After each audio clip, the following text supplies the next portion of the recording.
Saturday's Liberty-Mississippi game was one of the most anticipated college football matchups of the year, with two of the top quarterback prospects in the nation facing off. As you expect, NFL scouts flocked to Oxford, Mississippi for the showdown between the Rebels Matt Corral and the Flames Malik Willis. Now, Corral came out on top in a 27-14 win over Liberty, completing 20 of 27 passes for 324 yards and a touchdown, despite clearly being hobbled by pain in his lower body. Now, Willis went 16 of 25 for 173 yards. No touchdowns, but 3 interceptions. He also rushed 27 times for 71 yards and a touchdown, and was sacked 9 times, including 7 in the first half.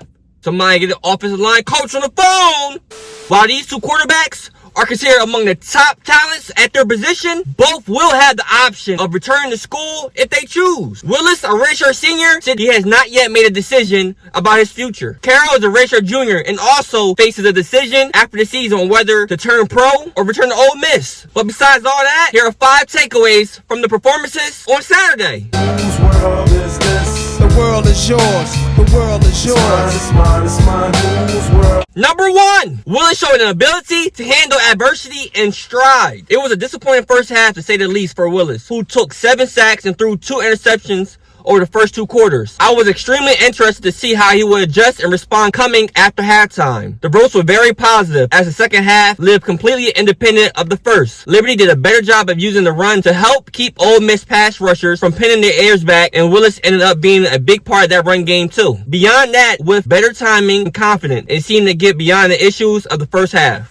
Takeaway number 2, scheme fit will be extremely important for both Corral and Willis at the next level. Both quarterbacks are mobile, can hurt teams with their legs, and have plenty of arm talent. Despite those similarities, they are going to need different things to succeed in the NFL. Corral plays with excellent ball handling and has a more efficient release that allows him to get the ball out quicker. He could play in any pass scheme, but an offense that emphasizes a quick game, RPOs, and a time-based passing attack seem to make the most sense for him. Willis, on the other hand, has a slower setup and operation time as a passer. Some of the timing-based elements of Liberty's passing attack just didn't seem to fit him on Saturday. While he certainly can refine his skills in that area, a pro-style passing scheme with plenty of bootleg play action built into it will really blend with his strengths as a quarterback. Now, takeaway number 3. Being competitive and toughness will not be a concern for either quarterback in the NFL. Willis, who has 10 rushing touchdowns this season, is a big body runner, which is 6'1", 225 pounds, who knows how to use that to his advantage. He carried the ball a game-high 27 times on Saturday. The Flames called running plays for him and also asked him to handle red zone runs, and neither of these taken into account the 9 times he was sacked. Ole Miss defense dropped heavy lumber on him quite a few times, and he never blinked. Now, Corral also has 10 rushing touchdowns this season, and is plenty involved in the Ole Miss running game when it is needed, and doesn't shy away from contact when he's doing it. On Saturday, Corral was often seen hobbling around the field, but never left the game, and continued to deliver passing with good accuracy and zip, despite not being able to fully transfer weight to his lead foot when delivering the football. The 4th takeaway, Willis struggled to find rhythm as a passer and needs to throw with better anticipation. The arguments about what the most critical traits are for quarterbacks range on from year to year. Accuracy and poise are on my list, but functional mobility has become a must in today's game. That said, quarterback coaches often spotlight anticipating passing as one of the biggest concerns for incoming quarterbacks. Willis' operation time is just average, but the arm strength is a big plus. However, developing a better feel for throwing on time against man coverage and into windows against zone could be the difference between becoming an average or very good NFL starter.